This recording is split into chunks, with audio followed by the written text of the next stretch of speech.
Вітаю ўсіх слухачоў Еўрарадыё. Студыі для вас працуе Зміцер Лукашук, і гэта сумесны стрым Еўрарадыё і Е-прамовы. Яшчэ 19 сакавіка грамадскае аб'яднанне «Перспектыва» накіравала ў Савет міністраў Беларусі свае прапановы пра тое, як дзяржава можа дапамагчы улікана каранавірусам, але адказу да гэтага часу так і няма. Пра тое, якія прапановы агучыла «Перспектыва» беларускаму ўраду і ўвогуле чаму дзяржава павінна дапамагаць мы сёння, а гэта кіраўнік рэспубліканскага грамадскага аб'яднання «Перспектыва» Анатоль Шумченко. Добрый день, Анатоль. Добрый день. Анатоль, ну по великому-то рахунку слушателям и всем жителям страны здоровья, чтобы они берегли себя в это время и поменьше ходили в таких общественных местах, таких.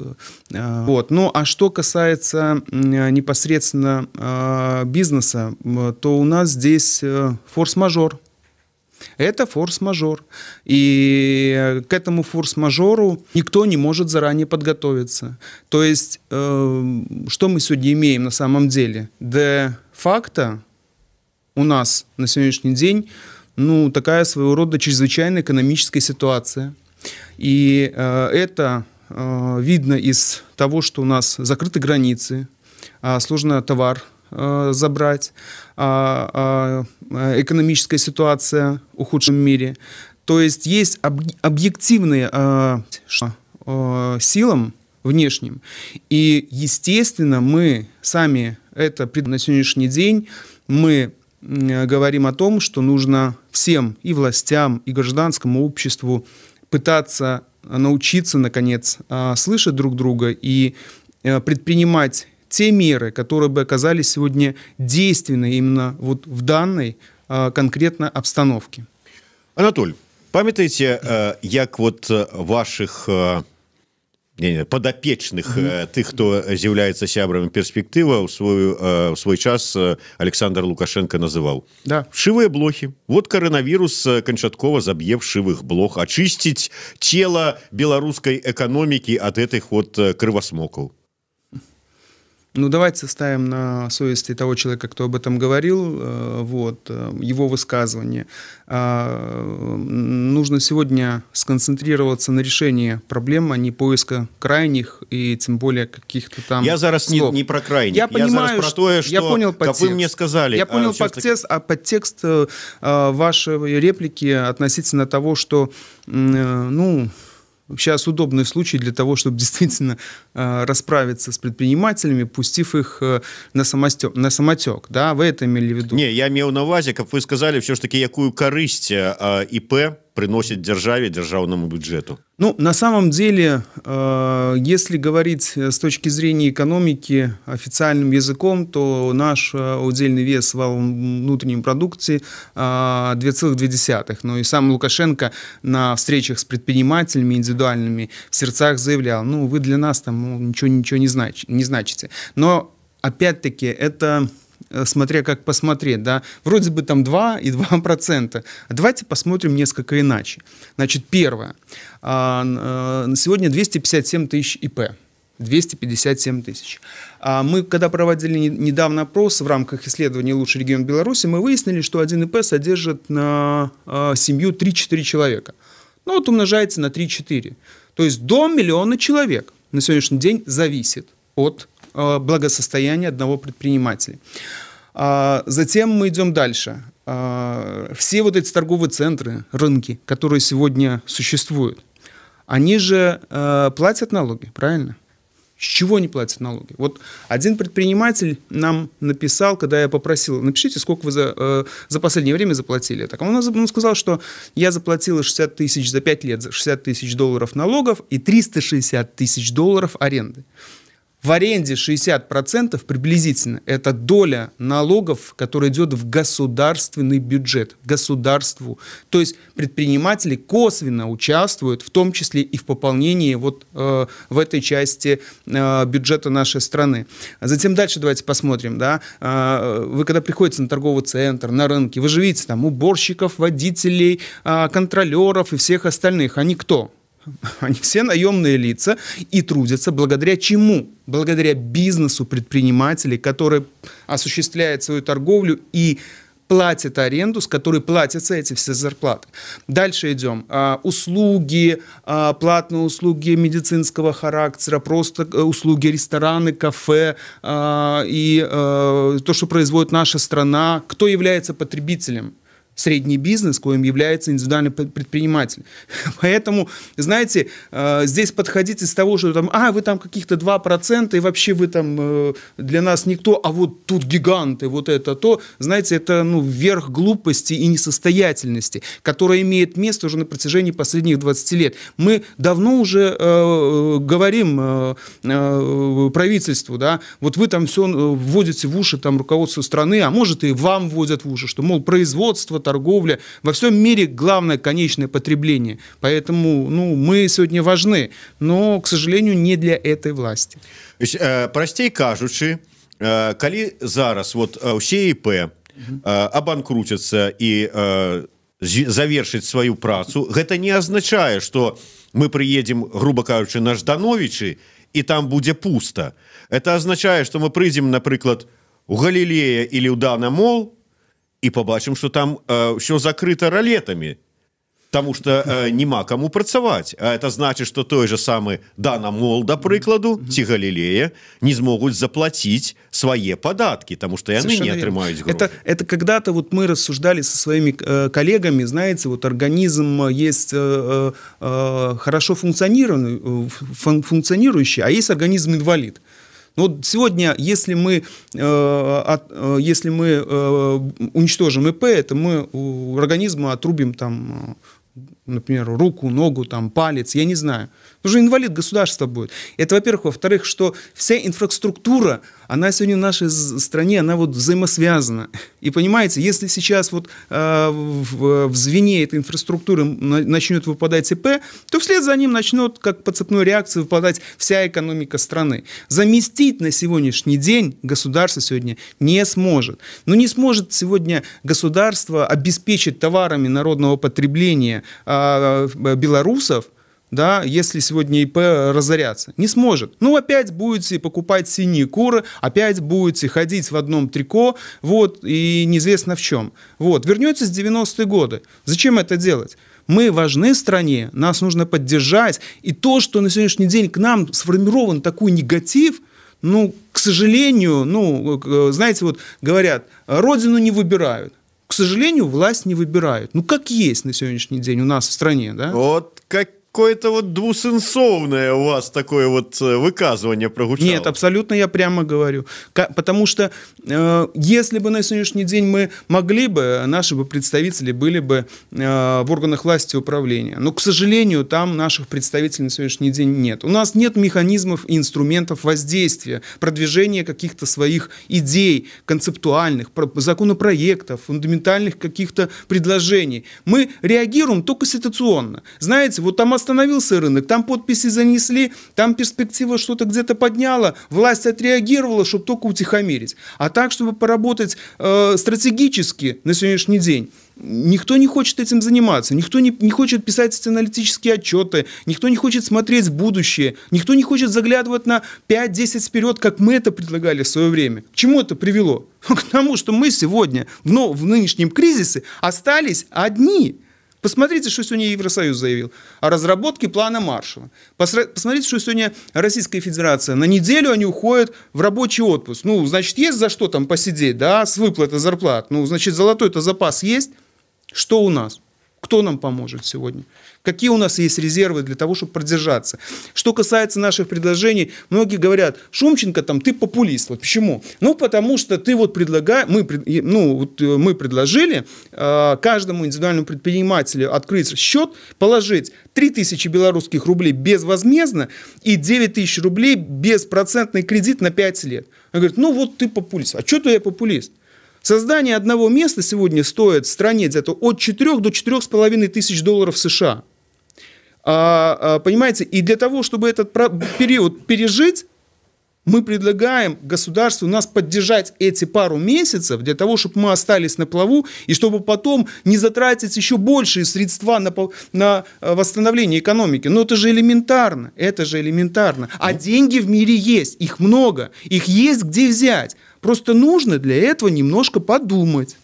Вот мы зараз і падыходзім да ваших прапановаў ураду. То есть атрымліваецца так, ну вот я, напрыклад, нічога не ведаў до гэтага часу про ваши прапановы, уявім сабе.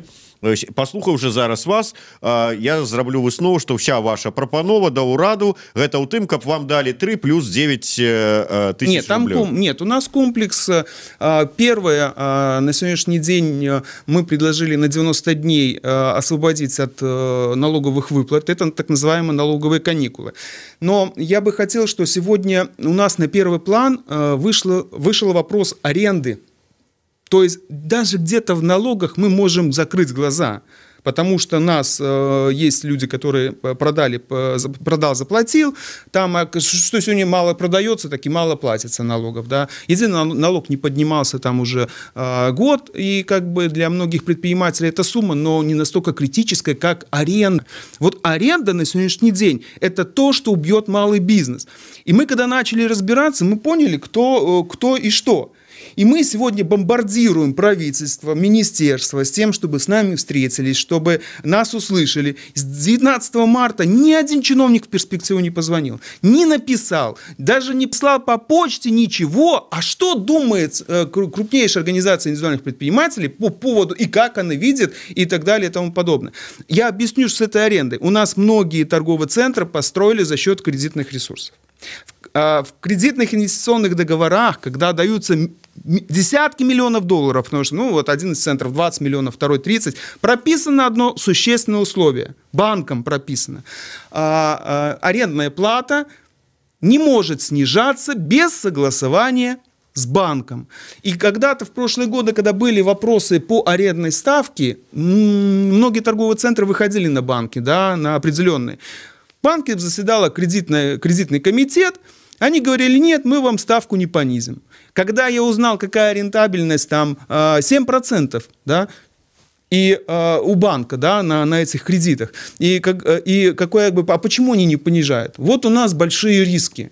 Так простите, какие у вас сегодня риски? То, что вы не будете зарабатывать 7%, а начнете зарабатывать 2-3% или 1%, так простите, сегодня страна в таком положении, что ну икру ложками кушать сегодня, извините, это народ не так поймет. Давайте немножко ужиматься, все будем ужиматься. И вот мы выходили правительству, я вот пользуюсь эфиром, хочу и сказать, что ну, нужно немножко всем сегодня ужиматься, и нужно сегодня научиться слушать друг друга, а не так, что сказать, нет, это, знаете, как они скажут сегодня, это ваши договорные отношения, мы туда не полезем. Не, але вот патлумачьте, коли вы сами говорите, что, скажем, самое актуальное, самое больное на сегодняшний день пытание – это аренда, а аренда залежит от банков, ну, не всегда. А дело в том, что у нас способ управления страной носит директивный характер. И порой слово руководителя страны имеет достаточно серьезное основание для реагирования тех или иных ведомств, министерств, коммерческих учреждений. Вот. И не только руководителя страны, а и правительства. Поэтому тут достаточно было бы, понимаете, достаточно было бы даже собрать предпринимательские сообщества и банки вместе за одним столом и выработать какую-то идею. Вы понимаете, перспектива сразу отреагировала, и уже вторую неделю там идет сбор подписей к арендодателям, да, с тем, чтобы снизили аренду. Ну, в большинстве своем отказывают. Более того, только что получил ответ вообще очень интересный. ТРЦ Экспобел написал, что у них нет оснований снижать, потому что границы открыты, чрезвычайного положения нет, карантина нету, и вообще они полагают, что из-за того, что там у нас этого всего нет, в ближайшее время они ожидают рост экономических показателей. Где-то снижают, но это 15-25%. Это значит, это вот ответ самые знанные и опытные экономисты и аналитики працуют в Экспобеле. Да, они написали, у нас есть на сайте «Перспектива», можете зайти, почитать ответ, что они полагают, что то, что у нас границы не закрыты, контролируемая ситуация с пандемией, которая объявлена по миру коронавирусом, это все полагает делать выводы, что у нас в ближайшее время будет рост экономических экономических показателей, поэтому они не видят оснований, чтобы что-то изменять и просят выполнять свои договорные обязательства в полном объеме. Вы знаете, это даже комментировать, я не могу комментировать, не используя при этом ненормативную лексику, да, потому что, очень хочется высказаться на этот счет более такими тяжелыми словами. Потому что, как сегодня можно сказать о том, что у нас вот эта ситуация, к которой мы возникли, будет способствовать росту экономических показателей? Вообще, кто это мог написать? Человек работает в торговом центре и пишет такие ответы. Вы знаете, может, это не удивительно. А если такие люди работают и в правительстве, да, и в министерствах, тогда я могу только посочувствовать нашему бизнесу, на самом деле. При всем том. Вот так вот, бачыце, я тут распавядаць пра будучыя эканамічныя праблемы запрашаю аналітыкаў цэнтра Бірок, Іосуба Сальпары, Чалага, вядомого ўсім. Не тех приглашают. Не тех запрашаю. Нет, вот пригласите. Нет, ТРЦ Экспобел. ТРЦ Экспобел, да. Это Экспобел рынок, да. Пригласите, вот там у нас есть... А политологов там внимания? Нет, у них нет. Нет, вы знаете, если бы мы задали какого-то политического вопроса, они бы ответили, что у нас лучший президент, у нас лучшее правительство, вообще у нас все хорошо и все прекрасно. Мне кажется, что было бы в таком русле. Там, кстати, есть подпись, кто подписал, пригласите ли его на эфир, пускай он прокомментирует, откуда он видит рост экономических показателей и точки роста. Откуда он видит? Что у нас такого произойдет? Что у нас завтра коронавирус прекратится, границы у нас наши... Понимаете, в Витебске... Ведь это не единичный ответ. В Витебске, на рынке Южном, Витебске, да, предпринимателям ответили, что у нас границы открыты, чрезвычайно нету, все, карантина нету, все работает, поэтому никаких оснований у нас считать, что у нас что-то такое произошло, нет.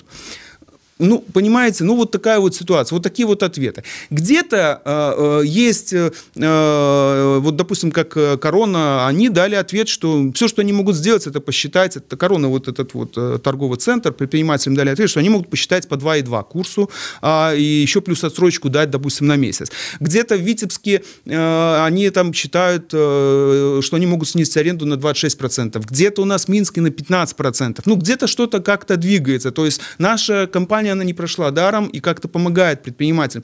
Но мне кажется, что было бы гораздо быстрее все это дело отрегулировать, если бы правительство... Мы же не говорим, правительство, реши наши проблемы. Зачем? У вас правительство есть, как во всем мире нормальном, в цивилизованном. Когда мы уже научимся пользоваться инструментами цивилизованного мира, во всем цивилизованном мире есть инструменты. Гражданское общество, есть государство, правительство. Собирается за одним столом всех и договаривайтесь, ребята. Договаривайтесь, мы вам поможем так, чтобы всем было хорошо, и чтобы нам потом государству не вбухивать вот эти деньги в новые рабочие места и так далее и тому подобное. Действительно, вы правильно, Дмитрий, сказали. Кому нужны будут вот эти вот здания, которые там останутся? Кто там будет работать? Я когда-то пошутил, что, знаете, я не буду называть, конечно, торговый центр, но лет, наверное, 20 или, наверное, 15 назад я шел, думал, такое здание хорошее, тут можно коровник хороший сделать. Это так, я не буду называть где. Так вы знаете, сегодня такая ситуация, что... ИП уже уничтожают. Мы же опрос провели, больше 1100 человек ответило со всей страны. Если правительство не окажет поддержку, сколько вы готовы продержаться на своих ресурсах? Предприниматели ответили, которые на рынках торговых центров, 1-2 месяца. А знаете, сколько процентов ответило, что год или больше полугода? 1,7. Если бы сегодня я был руководителем страны, либо в правительстве, если бы я прочитал вот эти данные, да я бы сразу же позвонил бы, летел бы, пригласил бы и говорил, ребятки, давайте, что сделать это самое. И мы по опросам, конечно, неудивительно, что у нас 97% не доверяют словам правительства. Откуда им доверять, если они видят вот такое к себе отношение? Не знаю, и ситуация не меняется, и изменится или нет, не знаю. Добра, галоўнае мы абмеркавалі, гэта самая галоўная на сённяшні дзень праблема для іпэшнікаў, гэта менавіта арэндная плата. Але паспрыяць, можа быць, яе там зніжэнне, не зніжэнню, адтэрміноўкі там і гэтак далей, гэта адна з прапаноў, якую вы накіравалі ўраду. Яшчэ якія? Ну вот я же говорил, материально поддержать. Вы знаете, у нас сегодня больной вопрос – это деньги. Они, конечно, у всех больной вопрос. Но когда мы посмотрим в мир, то мы увидим, что, вы понимаете, вот мы смотрим, миллиард, триллион, сотни миллионов идет на поддержку, да, там Польша 7,5 миллиардов, там Евросоюз выделил 25 миллиардов, США триллион. Мы такие смотрим и думаем, боже мой, а нам что-нибудь? А нам ничего. Ну, а при чем тут Европейский Союз? Да, правильно. Мы вот, у нас же свой Европейский Союз. Так я поэтому и говорю. ЕАЭС. Так я поэтому и говорю, что люди, давайте откроем глаза. Давайте, может, вот эта ситуация с коронавирусом откроет нам всем глаза. С кем надо дружить? А с кем просто иметь дружеские, партнерские отношения, но вот она проверка. Ведь друг познается в беде, правильно или нет? Мы маленькая страна, у нас мало ресурсов, у нас мало резервов. Ну, а кому мы сегодня можем обратиться для того, чтобы... Сегодня, понимаете, вот бывает ситуация, да, в обыденном, чтобы вот слушатели понимали, да, иногда вот чтобы перехватить там надо, ведь каждый же был в этой ситуации, ну вот перехватить надо где-то одолжить там $200-500, чтобы там, ну, месяц-два перехватить, а потом уже все пойдет и уже отдадут. Вот у нас такая же ситуация. Это жизненная ситуация. Это не исключительная ситуация, когда мы дайте нам денег, потому что мы хотим сходить в ресторан, купить Бентли. Это жизненная ситуация, чтобы сохранить свои семьи, своих родных, свои рабочие места, свой бизнес и тем самым помочь государству сохраниться. Ведь эти деньги государство либо уже получило за 20 лет, когда мы платили налоги, либо получит еще в будущем. Но это ж нужно понимать. Мы ж не просто говорим, дай мне там $5000, я пойду куплю машину. Нет, это пойдет на мою семью, это пойдет в мой семейный бюджет, чтобы сохранить этот бизнес, чтобы я дальше приносил пользу этой стране. Вы хотите, чтобы мы приносили пользу? Хотите или нет? Конечно, если скажет нет, ну тогда тут вообще все ясно. Ну не думаю, что у нас уже такие варвары в правительстве. Анатоль, Алена Капустина вам отказывая про аренду. Аренда привязаная до валюты. Адпаведна з ростом валюты автоматично павялічваецца и сумма платежов. Да, Лена правильно, я знаю Лену Капустину, я знаю, Лена очень правильно напомнила. Действительно, одна из основных наших проблем это то, что у нас, несмотря на то, что везде говорится, что у нас дедоларизация, ну, чтобы уходить от расчетов в валюте, да, доверять нашему зайчику. У нас в основном все привязано к национальной валюте. Вы представляете, сегодня... Национальной валюте США. США, да. Либо Евросоюза, евро-доллары. Вот насколько у нас там поднялся курс доллара, да, вот посчитайте, там, сколько там, 20 или 30%. Вот считайте, на 20-30 поднялась и цена аренды, в основном на рынках и торговых центрах.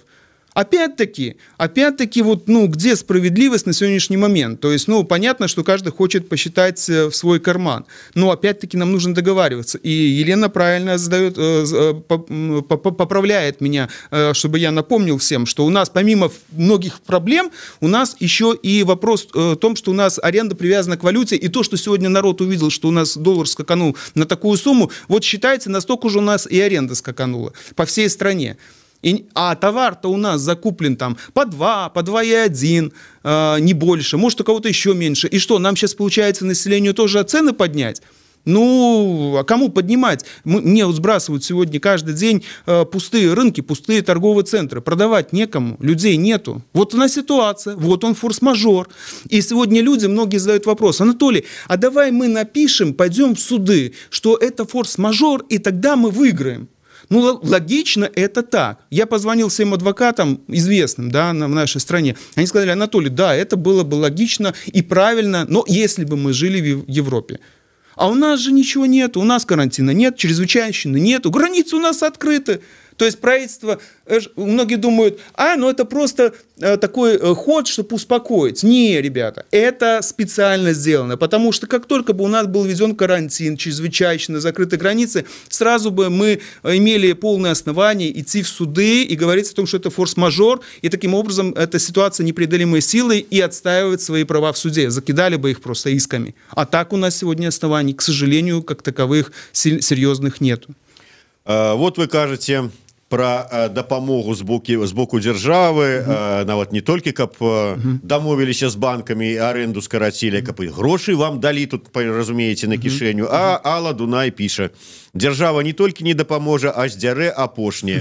Ужо пачаўся збор сродкаў на барацьбу з каранавірусам. У людзей з заробкаў вылічваюць. І вот у такой сітуацыі вы што думаеце, сапраўды дзяржава знойдзе нейкія сродкі, што у нас такі бюджэт вялікі, што мы можем сабе дазволіць узяць, і ну не мы, яны. Нет, так, в общем-то, понимаете, в чем дело? Вот я хочу Але сказать. Понимаете, когда приходит кризис, то тогда идет проверка всей страны, управляющего персонала, народа как такового. И когда выборы, и когда нам правительство говорит, что мы на правильном пути, мы заботимся о народе, мы сделаем все, чтобы поддержать его и так далее и тому подобное. Сегодня, Алла, вот такой момент, когда правительство и руководство страны, которое сегодня управляет Беларусью, оно обязано найти выходы из нынешнего положения и не сдирать последнюю копейку с человека, а искать деньги. Денег в мире на сегодняшний день много. Их нужно найти и взять. И вы знаете, дадут. Вот, пожалуйста, Украине 86 миллионов дали на борьбу с коронавирусом. Последняя информация. А нам что, не дадут? Нам дадут. Но опять-таки на определенных условиях, видимо, они должны какие-то быть. Какие-то, например, условия. Ну, допустим, должен быть введен карантин, либо чрезвычайное положение, либо признание. У нас это не есть, у нас этого нет. То есть есть какие-то подводные камни. То есть сегодня правительству и руководству нужно очень серьезно постараться, чтобы найти деньги. Не найдут денег, будет очень всем печально. И даже тех денег, которые сегодня снимают с простых людей, их не хватит для того, чтобы пережить этот кризис. Вот. Нам нужна хорошая, серьезная материальная поддержка. И хочу, чтобы белорусы сегодня наконец сделали правильный вывод. Друг познается в беде. Либо скажи, вот друг познается в беде. Кто нам сегодня поможет, тот и будет у нас другом на будущее. Вот я бы так бы сказал. Добра, не будем прыгадываць тут выпадки, калі турысты беларускія вярталіся з-за мяжы, а расійскія самалёты адмаўляліся іх браць, нягледзячы на наяўнасць купленых квіткоў.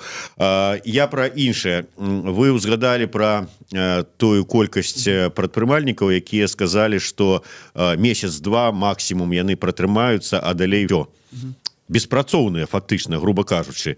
Калі уявіць сабе, што будзе дрэннае, найгоршае развіццё сітуацыі, ніякай дапамогі, колькі людзей без працы застанецца? Сначала останутся, я думаю, что начнется 1000, 2, 3, 5, 10, и затем пойдет эффект домино. То есть это уже будет очень серьезно. Вы можете сказать, что коли вот эта ситуация протрымается 4 месяца, ну, то все предпринимали, все ИПшники перейдут у класс беспрацоўных? Процентов 40 через 2-3 месяца точно окажутся на грани разорения и катастрофы. Это однозначно. Это кольки людей? Ну, если брать в торговле, то это порядка 10-15 тысяч человек.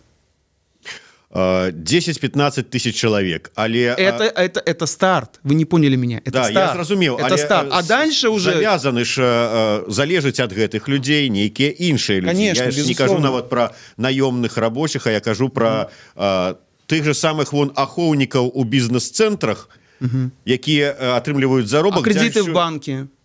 Кто будет выплачивать? Откуда торговые центры будут брать деньги? Вот я вот не понимаю логику. Ведь, ну слушайте, ну сегодня такое положение. Ну, ты зарабатывал все эти годы на аренде сумасшедшие деньги. Ну, понятно, там нельзя считать чужие деньги. Ладно, бог с ним. Ну, не заработаешь ты эти 2, 3, 4 месяца. Ну, в минус ты постоишь себе. Ну, сохрани ты себе вот эту базу предпринимателей. Они же теперь все равно потом отплатят, все равно. Они компенсируют потом в будущем. Ну, будет же хуже, если начнется эта цепная реакция, и люди к чертовой матери поуходят с торговых центров, с рынков, и плюс еще государство ляжет на его плечи вот эта вся ситуация, и вы останетесь у разбитого корыта. Я вот не могу понять, ну, вот у нас что, день продержаться до ночи простоять? Вот урвать надо последнее сегодня и сейчас. Это наша общая беда в нашей страны, нашего руководства и наш в том числе. Мы не хотим и не умеем думать стратегически на будущее. Тактически, да. Вот сегодня раз урвали, ох, сегодня договорились по нефти. Вот, хорошо, все, договорились. А завтра, ладно, 31 декабря еще раз придет, еще раз будем опять на иголках сидеть. Деньги, вот с этими дружим. Я говорю, так давайте дружить с богатыми, давайте с ними дружить. Чем мы с бедными дружим? Вот сегодня ситуация показала, с кем лучше дружить? Конечно, с богатыми. Ну, правильно, бачыце, відаць, не толькі пра сябе, але і пра нас Зеленскі сказаў, няма часу думаць стратэгічна. Вот вы ўжо згадалі, што некага адказу ад урада вы так і не атрымалі. На заканчэнне, які план дзеянняў? Цяжка, да. Самое интересное, что ведь и перспектива может закрыться вместе с индивидуальными предпринимателями. Думать о плохом, конечно, я не хочу. Единственное, что я могу сказать и пообещать всем людям, всем предпринимателям, что с нашей стороны мы сделаем все для того, чтобы минимизировать все риски и все потери вот от нынешней ситуации. К сожалению, сегодня Анатолий Шумченко не имеет властных полномочий, он не президент этой страны. Я не могу поехать в другую страну, найти деньги для того, чтобы обеспечить нашу экономику подушкой безопасности. У меня нет этого. Но есть некоторые другие ресурсы, есть некоторые другие моменты оказания поддержки. И все, что зависит от меня лично и от перспективы, мы для предпринимателей и для всех наших жителей страны сделаем. Потому что все-таки нужно отдать должное. Предприниматели красиво очень одели наш народ, да, приучили к хорошему одежде, к обуви, да, индивидуально с ними начали работать. Ведь, ну, так вот, если положить руку на сердце, после Советского Союза контракт же был очевиден. И, конечно же, если нас не станет, это будет очень серьезный урон всему и вся. Вот. Давайте все-таки не думать о плохом. Мы, конечно, понимаем, что ситуация крайне серьезна, вот, но попытаемся все-таки эту ситуацию преодолеть. Ну, добра, вот но без потерь не будет. Адказу нема, яго не будзе заўтра. Что вы робите в понедельник? Вы идете на прием до Румаса, вы выходите с пикетом. Мы же не ждем ответа. Вы немножко пропустили. Мы же уже начали действовать. Мы пошли в администрации рынков, мы понесли подписи в исполком. Мы уже все-таки эту машину закрутили. Поверьте мне на слово, что уже занимаются этим вопросом. Занимаются. Несмотря на то, что, может быть, они не хотят Шумченко приглашать, чтобы не делать ему там лишний какой-нибудь этот пиар. У меня даже уже есть такое. Ну, так это вообще смешно, да. Ну, ладно, бог с ним, не делайте. Главное, решайте вопросы. Ну, уже где-то идет какая-то подвижка. Где-то 15, где-то 20% там на аренду двигаются. Что-то где-то. Если не дойдет логически, ну, дойдет, может, через другое место, когда начнут люди отказываться и уходить. Вот. Может, предприниматели закроются и переждут какой-то период. Все-таки инстинкт самосохранения где-то сработает. Да, вывести товар, дома положить его и пару месяцев там или месяц дома посидеть, а пускай эти рынки, там центры постоят пустыми, потом, может, немножко будут более сговорчивые.